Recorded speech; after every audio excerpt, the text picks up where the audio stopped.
오늘 우리가 배울 27문부터 29문까지 내용은 한마디로 타락한 죄인의 비참함입니다. 27문이 그걸 묻잖아요. 27문, 사람이 그 타락한 처지에서 비참한 것이 무엇인가 합니다. 근데 여기 27문에서도 바로 나오는 것처럼 이 비참함 이야기는 타락에 대해서 고백하는 맥락에서 나온 것입니다. 이 타락이라는 건 역사 안에서 어떤 한 시점에 일어난 사건이죠. 아담과 하와 이야기입니다. 우리 시조 아담과 하와가 범죄를 했고요. 범죄를 함으로 타락을 했습니다. 그 타락, 이 한자가 무슨 한자인지 여러분 혹시 아십니까? 아시는 분 혹시 계신가요? 제가 한자를 원래 모르는데 이제 알아봤습니다. 떨어질 타에 떨어질 락입니다. 떨어진다, 떨어진다. 그러니까 고귀한 위치에서 시작했던 이 사람 아담이 죄를 범해 버렸고요. 그럼으로써 이 기존에 창조된 이 위치에서 이 지위에서 거기서 떨어져 버린 겁니다. 근데 이 아담만 혼자서 범죄한 게 아니죠. 모든 인류가 이 공인 아담 안에서 함께 죄를 지었고요. 그래서 이 아담과 함께 타락을 했습니다. 타락, 떨어진다는 거, 이건 어떤 사건 아닙니까?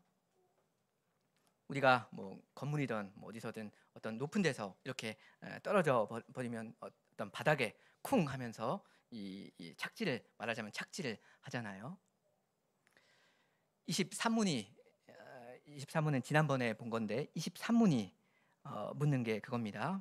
어떤 바닥에, 그러니까 어떤 처지에 착지를 했느냐 이겁니다. 54쪽에 있는데요. 제가 23문을 읽을 테니까 여러분께서 답을 하시면 좋겠습니다. 23문, 타락으로 말미암아 인류는 어떤 처지에 떨어지게 되었습니까? 답.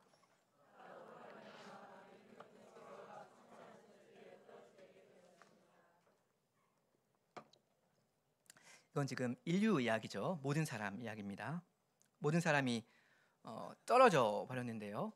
떨어지고 나서 그 말하자면 쿵 하는 소리가 나면서 여기가 지금 어디지? 이렇게 두리번 하면서 보는 겁니다. 상황을 살피는 거죠. 근데 이 떨어져 버린 이 처지, 이 지위, 이 바닥이라고 할까요?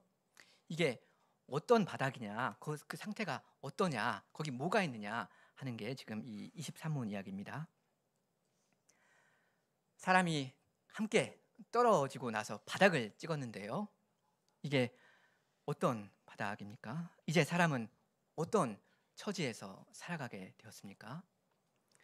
이걸 우리 요리문답에서 두 가지로 정리합니다. 죄 그리고 비참입니다. 무죄한 위치에서 유죄한 처지로 떨어져 버렸고요. 그리고 행복했던 위치에서 아주 비참한 불행한 위치로 떨어져 버렸습니다. 죄와 비참인데 이 죄에 대해서는 지난번에 잘 배우셨고요. 오늘은 이 비참에 대해서 생각하겠습니다. 먼저 그럼 우리 27문을 함께 고백하겠습니다. 59쪽입니다. 제가 질문을 하고 여러분이 답을 하시면 좋겠습니다. 27문, 사람이 그 타락한 처지에서 비참한 것은 무엇입니까? 답. 모든 인류는 타락함으로 말미암아 하나님과 교제가 끊어졌고 하나님의 진노와 저주 아래에 있으며 그로 말미암아 우리는 본성상 진노의 자녀이고 사탄의 종이며 이 세상과 오는 세상에서 온갖 형벌을 받아 마땅합니다. 여기 인생이 타락한 이 처지에서 가장 먼저 고백하는 게 무엇입니까? 두리번 여기가 어디지? 우리가 어떤 상태에 떨어져 버렸지? 이걸 보면서 가장 먼저 눈에 띄는 것이 무엇입니까?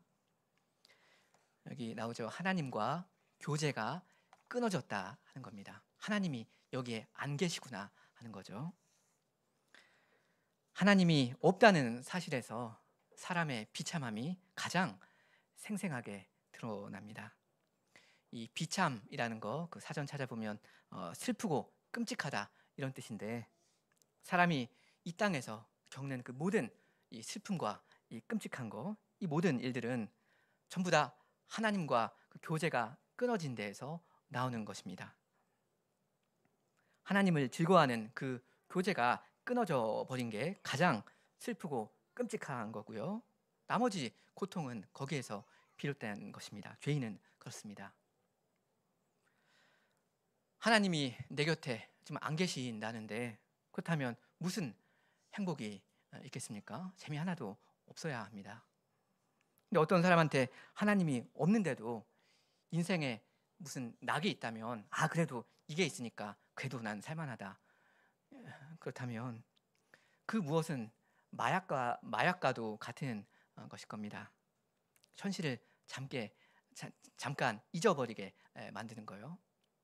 죄인의 현실, 타락한 죄인의 가장 심각한 현실은 하나님이 내 곁에 없다 하는 이건데, 이것을 잊게 만들어줄 잠깐 잊게 만들 그러한 그 무엇, 마약 같은 것입니다.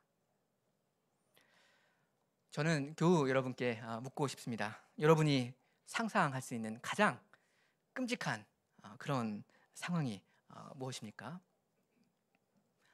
제발 이런 일만은 절대 안 벌어지면 좋겠다. 이런 일이 발생해 버리면 난 너무나도 불쌍하고 불행하게 될 거다 하는 그 일이 여러분한테 무엇입니까? 우리 어린 아이들한테, 우리 초학문답반 아이들한테 물어보면 이렇게 대답할 수도 있을 것 같습니다. 자동차 사고 나면 그게 큰일이다. 자동차 사고 나면 그럼 병원 가야 되니까, 그러면 주사 맞아야 되니까, 그리고 엄마 아빠한테 무진장 혼날 테니까 그게 가장 무섭다. 그런 일만은 없었으면 좋겠다. 뭐 이렇게 말할 수도 있겠습니다. 어른들한테 이 질문을 하면 뭐라고 대답할까요? 혹시는 어떤 사랑하는 사람을, 어떤 인격체, 사람을 잃는 걸 가장 두려워할지도 모릅니다.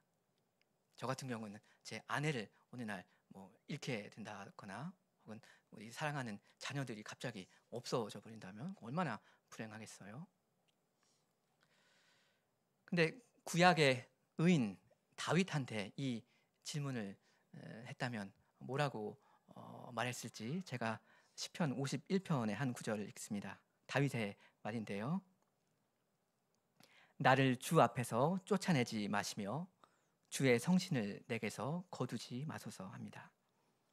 주님께서 나를 주님 앞에서 쫓아내 버리시는 거, 그게 가장 두렵고 끔찍한 일이 되는 건데, 이게 지금 어떻게 해서 이렇게 되는 거죠? 이건 다윗이 주님을 아니까 이렇게 된 겁니다. 주님과 진짜로 교제하고 있는 중에 있는 사람은 그분이 어떤 분인지를 점점 알아가게 되고요. 관계가 깊어져 가면서요. 그분을 알아가는 만큼 그분을 잃어버리는 거, 그걸 나의 최악의 비참으로 생각하게 됩니다. 그분이 내 곁에 있으니까 그분이 내 곁을 떠나는 것, 이거를 상상하기도 싫게 되는 거죠. 그러니까 천하를 다 잃어도 좋지만 이분 한 분만은 나한테 있어야 한다, 이겁니다. 우리 시편 73편을 잠깐 좀 보면 좋겠습니다. 올해 초에 우리가 함께 살펴본 건데요. 73편입니다.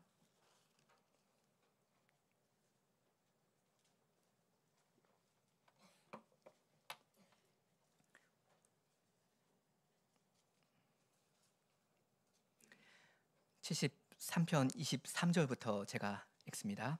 내가 항상 주와 함께하니 주께서 내 오른손을 붙드셨나이다. 주의 교훈으로 나를 인도하시고 후에는 영광으로 나를 영접하시리니 하늘에서는 주 외에 누가 내게 있으리요. 땅에서는 주밖에 나의 사모할 자 없나이다. 내 육체와 마음은 쇠잔하나 하나님은 내 마음의 반석이시오 영원한 분깃이시라. 여러분, 하나님을 만난 사람은 자연스럽게 이런 고백을 하게 됩니다. 진심으로요. 하나님을 진짜 알게 된 사람은 온 천하에서 원하는 것이 오직 하나님이 되게 됩니다. 악인의 뭐 형통이나 뭐 건강이나 그 재물 같은 거 하나도 부럽지 않은 게 됩니다. 진심으로요. 하나님 아닌 것들에 대한 그 관심 자체가 점점 없어지는 거죠. 그러면서 28절 말씀처럼 하나님께 가까이함이 내게 복이라, 이러한 고백을 하게 됩니다. 하나님을 정말로 안다면 그분을 더 알아가기를 원하게 되는 거고요. 자연스럽게 그분께 점점 가까이 나아가면 나아갈수록 주님 말고는, 이분 말고는 이 세상에 별것이 없구나 하면서 세상의 모든 것들이 그냥 흐릿한 배경으로 물러가게 되는 겁니다. 다른 모든 것들이 그냥 상대화되면서 배경으로 깔리는 거죠. 근데 주님을 모른다면 그럼 방법이 없습니다. 여러분, 아담과 하와가 타락하고 나서 한 일이 뭐죠?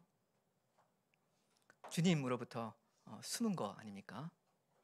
그 59쪽에 그 각주 101번에도 있는데요. 창세기 3장 8절에 그들이 날이 서늘할 때 동산에 거니시는 여호와 하나님의 음성을 듣고 아담과 그 아내가 여호와 하나님의 낯을 피하여 동산 나무 사이에 숨었다 했습니다. 여호와 하나님의 음성을 들었으면 주님이다 하면서 그분께 달려가야 하는데, 그래야 정상인데 이 타락해버린 사람들은 오히려 숨어버린 겁니다. 만복의 근원이신 이 하나님을 자기 발로 떠난다는 거, 숨어버린다는 거, 이게 그 사람의 타락한 처지에서 가장 비참한 것입니다. 그러니까 하나님과 교제가 끊어져 버렸다 하는 이 사실이 이런 방식으로 나타나는 겁니다. 죄인이 하나님을 더 이상 원하지 않게 되는 거죠. 하나님과 죄인의 이 교제가 끊어졌다 할 때, 혹은 하나님과 사람이 그 원수 관계라 할 때, 이게 무슨 뜻입니까? 제가 생각할 때 이것은 1차적으로 사람이 하나님을 미워하게 되었다는 뜻일 겁니다. 죄인이 하나님을 볼 때 하나님 보고서 노 땡큐 하면서 나는 당신과 볼 일 없습니다 하는 거죠. 죄인이 하나님을 멀리하는 겁니다. 하나님은 어떠시죠? 하나님 그 죄인에 대한 그 마음이, 태도가 어떠십니까? 하나님은 죄인을 여전히 사랑하시거든요. 하나님은 사랑 아닙니까? 그리고 하나님은 모든 사람이 구원을 받으며 진리를 아는 데 이르기를 원하시지 않습니까? 디모데전서 2장 4절이요. 그래서 예수님을 보내셨잖아요. 이건 사실 예수님 안에서 하나님께서 죄인한테 다가가신 건데요. 그런데도 이 타락한 죄인은, 정작 이 사람은 이 하나님을 원하지 않습니다. 하나님은 죄인을 원하시고 죄인에게 다가오려 하시는데 죄인은 저기 좀 저만치 가 계십시오 합니다. 물론 하나님께서 죄인을 미워하신다는 측면도 있습니다. 그렇지만 성경의 강조점은 하나님의 사랑에 더 가 있는 것 같습니다. 하나님이 세상을 이처럼 사랑하사 하시거든요. 그러니까 자기를 그토록 사랑하시고 원하시는 바로 이분을 정말 진심으로 원하지 않는다는 이게 바로 이 타락한 인간의 그 비참한 상태입니다.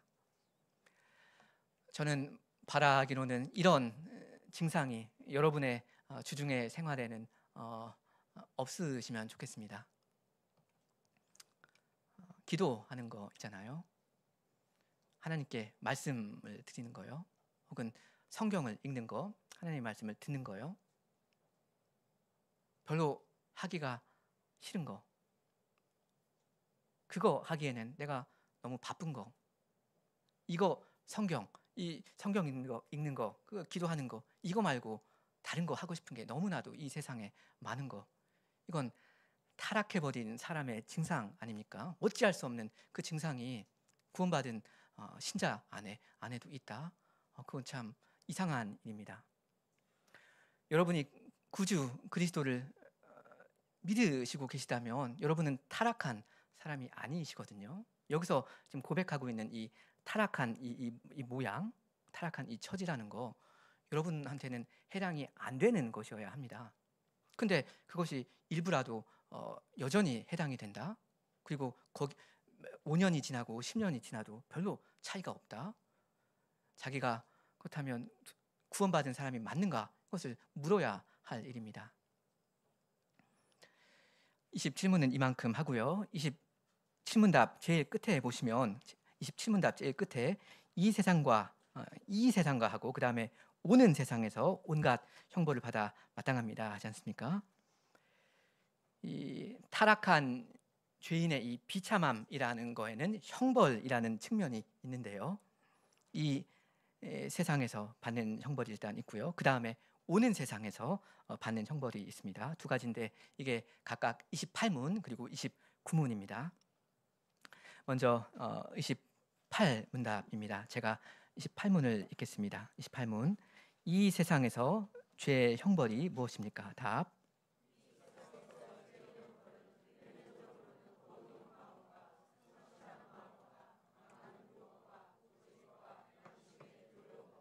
부끄러운 욕심이 있고 왼쪽으로는 우리 때문에 피조물이 당하는 하나님의 진노와 우리의 몸과 아름침과 관계와 활동에 임하는 다른 모든 악이 있으며 또한 사망이 있습니다.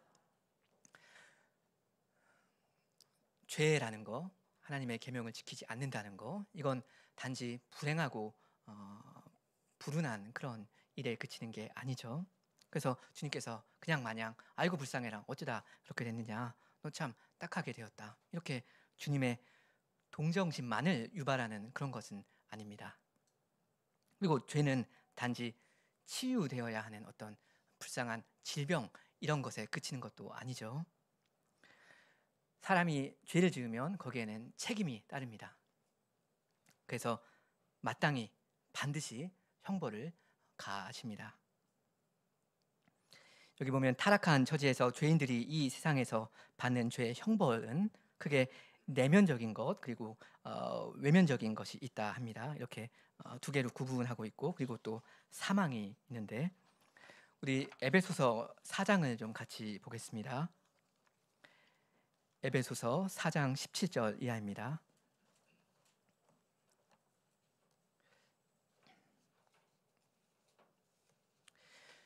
여기서 사도가 타락한 사람의 내면적인 형편이 어떠한지 그걸 이제 생생하게 이야기하는데 우리 4장 17절부터 19절까지 같이 한번 읽겠습니다. 17절. 그러므로 내가 이것을 말하며 주 안에서 증거하노니 이제부터는 이방인이 그 마음에 허망한 것으로 행함같이 너희는 행하지 말라. 저희 총명이 어두워지고 저희 가운데 있는 무지함과 저희 마음이 굳어짐으로 말미암아 하나님의 생명에서 떠나 있도다. 저희가 감각 없는 자 되어 자신을 방해하며 모든 더러운 것을 욕심으로 행하되.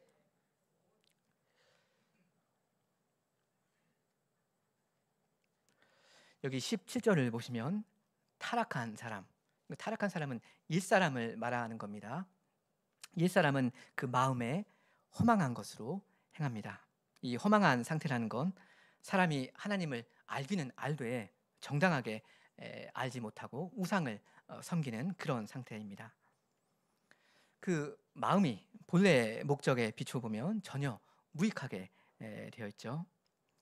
이건 18절에 나오는 저희의 총명이 어두워졌다 하는 표현과 연결됩니다. 사람이 이 세상 돌아가는 세상 물정이나 어떤 자연의 법칙은 잘 알지도 모릅니다. 그래서 아주 똑똑할 수도 있고요. 그래서 오히려 신자보다 이 세상살이에 더 지혜로울 때가 있습니다. 근데 그럴지라도 이 자연과 사회 현상에서 하나님을 정작 모른다면 이 사람은 마음이 허망하고 어두운 사람입니다. 지식이 있어도 하나님께 대해서 무지한 사람입니다. 이런 사람은 하나님의 생명에서 떠나 있고요. 영적인 죽음 가운데 있습니다. 그 18절 끝에 그러죠. 하나님의 생명에서 떠나 있도다. 그런데 옛사람이 살았으나 죽은 상태에 있게 되는 거, 이건 그 마음이 굳어짐 때문이기도 합니다.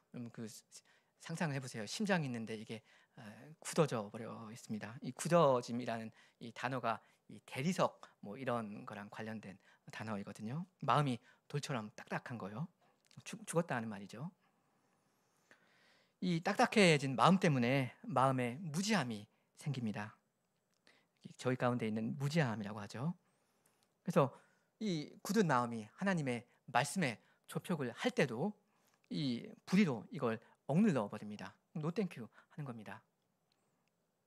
이 맞다는 거 자기가 알면서도 양심이 모르지 않는데도 그래도 아니다 하면서 고집을 피우는 겁니다. 그리고 그 감각 없는 상태가 되어버려서 육신의 더러운 욕심에 휩싸이기도 하는데, 여기 감각 없는 상태, 그 말은 그 굳은 살 있지 않습니까? 굳은 살이 뭐 발가락이나 이런 데 이만큼 씌워져 버리면 느끼지 못하잖아요. 뭐 뜨겁고 뭐 그런 걸. 그런 상태인데 우리 로마서 1장을 좀 보겠습니다. 로마서 1장에 보면 뭐 성적인 타락, 그 밖에 온갖 아까 읽었습니다. 부도덕한 일들을 열거하지 않습니까? 로마서 1장 24절부터인데요.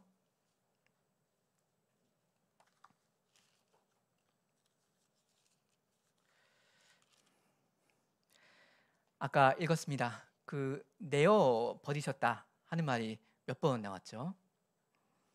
그 3번 나왔었죠. 24절에 더러움에 내어 버려 두사 나오고, 그 다음에 26절에 부끄러운 욕심에 저희를 내어 버려 두셨다 26절에 나오고, 그리고 28절에 상실한 마음대로 내어 버려 두셨다 합니다.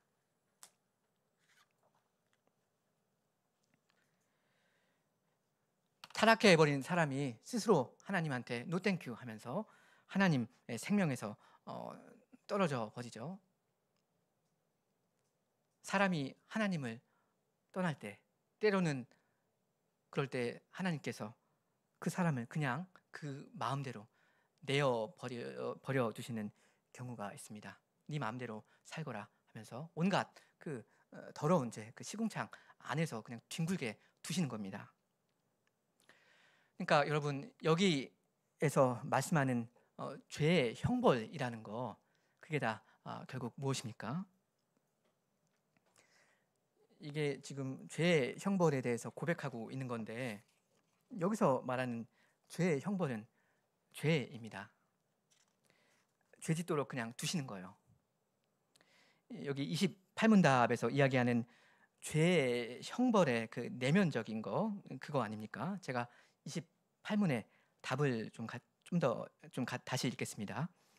이 세상에서 죄의 형벌은 내면적으로는 어두운 마음과 상실한 마음과 강한 유혹과 고집과 양심의 두려움과 부끄러운 욕심이 있다 합니다. 그러니까 뭐죠? 죄를 이야기하는 거죠. 이거 나중에 한번 25문이랑 좀 비교해 보시면 좋겠습니다. 그 25문에서 사람의 그 타락한 처지에서 죄되는 것이 무엇인가 그걸 물었는데, 이게 그 답이 지금 이 28문의 답이랑 굉장히 겹쳐 있습니다. 아까 그 사람의 그 쿵 하면서 떨어진 그 타락한 처지를 그 2가지로 요약했다고 했잖아요. 죄, 그리고 비참. 이 비참함이라는 건 죄로부터 오는 결과인데요. 지금 이 28문은 잘 보시면 죄로 인한 비참에 대해서 지금 고백하고 있죠. 근데 그 비참함의 한 부분이 하나님께 받는 형벌인데요. 이 죄의 비참의 일부분으로 받는 이 형벌이라는 거, 이 형벌의 중요한 것이 무엇인가 하면 그것이 바로 죄이다 하는 것입니다. 죄를 지은 사람은 그냥 계속 죄를 짓게 그냥 두시는 거, 이게 하나님의 공의로운 심판이라는 거죠. 여기 나오는 어두운 마음과 상실한 마음과 강한 유혹과 고집 가운데 그냥 거기서 막 살게 두시는 거예요. 그리고 여기 양심의 두려움이라는 말도 나오는데요. 타락한 사람들은 죄 짓는 것을 한편으로는 즐거워하면서 그 죄의 형벌은 두려워합니다. 이게 죄인 거 자기 알거든요. 그러면서도 마음으로는 그 마지막 심판을 두려워합니다. 그러면서도 회개는 안 하죠. 죄인은 죄의 노예입니다. 타락한 사람이 죄의 노예라는 뜻이죠. 신자가 죄의 노예다 아닙니다. 신자는 죄의 노예가 아니거든요. 타락한 죄인은 회개 못합니다. 회개할 마음 자체가 없어요. 그래서 이 죄인은 일평생 친구처럼 있는 수고와 슬픔, 곤고를 당하다가 결국엔 육신의 죽음을 당하죠. 육신의 죽음을 당함으로써 이 오는 세상에서 받는 그 내세 죄의 형벌로 넘어갑니다. 그게 29문인데 우리 29문을 함께 고백하겠습니다. 제가 29문을 읽습니다. 오는 세상에서 죄의 형벌이 무엇입니까? 답. 오는 세상에서 죄의 형벌은 하나님의 즐거운 앞에서 영원히 쫓겨나는 것과 지옥 불 가운데서 몸과 영혼의 극심한 고통을 쉼없이 받는 것입니다.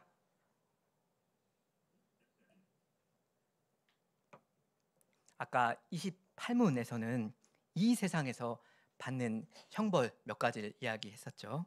그리고 여기 29문에서는 오는 세상에서 받는 형벌 몇 가지를 이야기하죠.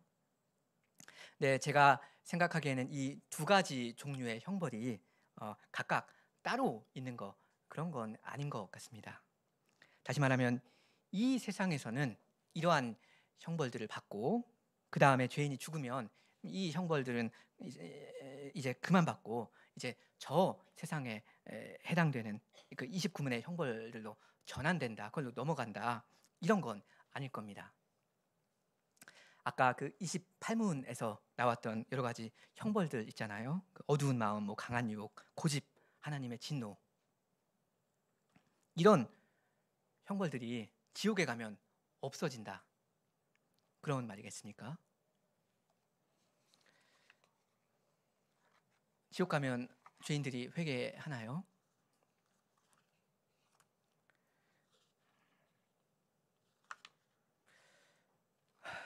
죄인이 죽으면 기존의 형벌들은, 그러니까 이생에서 당하고 있는 이 형벌들은 그대로 남아 있고 거기에 내세의 형벌들이 추가된다. 엎친 데 덮친 격으로 훨씬 더 비참하게 된다, 가미된다, 이렇게 이해하는 게 아마 맞을 겁니다.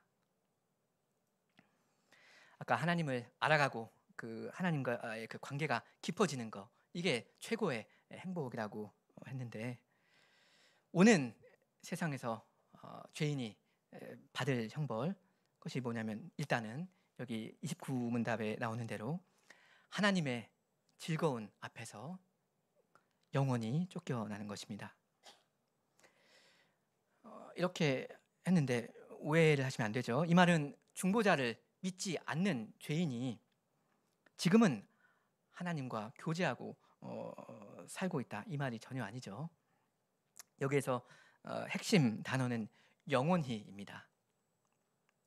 이미 하나님으로부터 분리되어서 살고 있는 그 비참한 죽음의 상태가 사람의 죽을 때 그 순간 영원히 확정이 된다 하는 겁니다. 최고 선이시고 최고 그 사랑이신, 사랑 그 자체이신 그분을 뵙고 그분을 뵐 수 있는 기회, 그 회개할 수 있는 이 기회 그 자체를 영원히 박탈하신다 이거죠. 그 사람의 운명이 이렇게 확정되는 겁니다. 그리고 지옥 불 가운데서 몸과 영혼의 극심한 고통을 쉼없이, 회복의 가능성 없이 자기가 다 받는 것입니다. 여러분, 그 지옥이란 곳, 실제로 있는 곳인데 어떤 곳이죠? 고린도전서 2장에 이런 말씀이 있죠. 하나님이 자기를 사랑하는 자들을 위하여 예비하신 모든 것은 눈으로 보지 못하고 귀로 듣지 못하고 사람의 마음으로 생각하지도 못한 거라 하셨는데, 지옥은 그 정반대일 겁니다. 하나님을 미워하면서 사는 사람들은 눈으로 보지 못하고 귀로 듣지 못하고 사람의 마음으로 생각하지도 못한 그러한 고통을 영원히 당해야 할 겁니다. 자기가. 이 지옥이라는 현실에 대해서 뭐 여러 가지로 제가 말씀을 드릴 수도 있고 김기찬 목사님께서도 잘 설명을 해 놓으셨는데, 오늘은 그냥 증거 선구 여기 나와 있는 것들을 읽는 것으로 대신하도록 하겠습니다. 우리 64쪽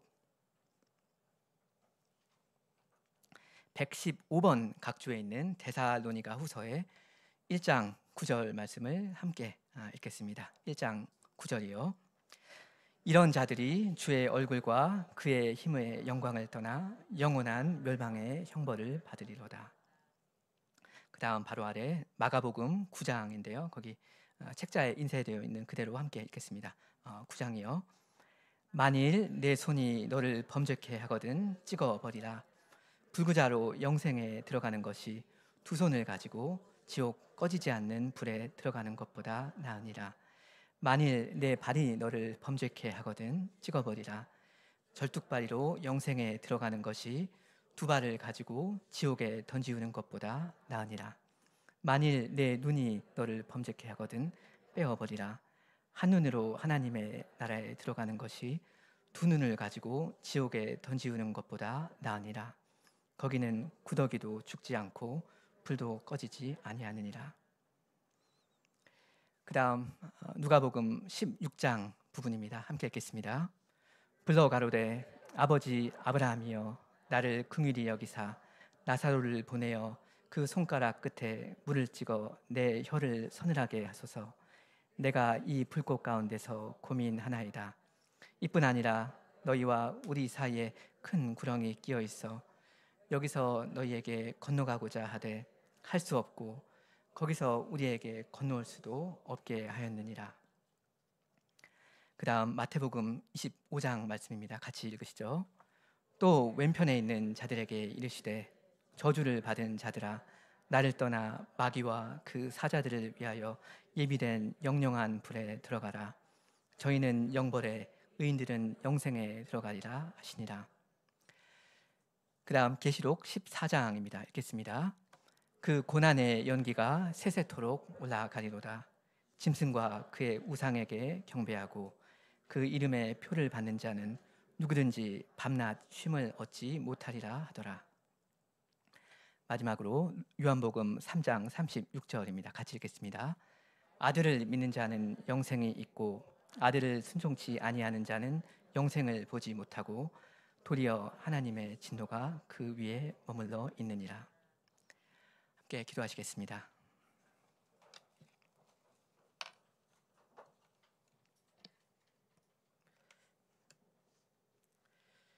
주님,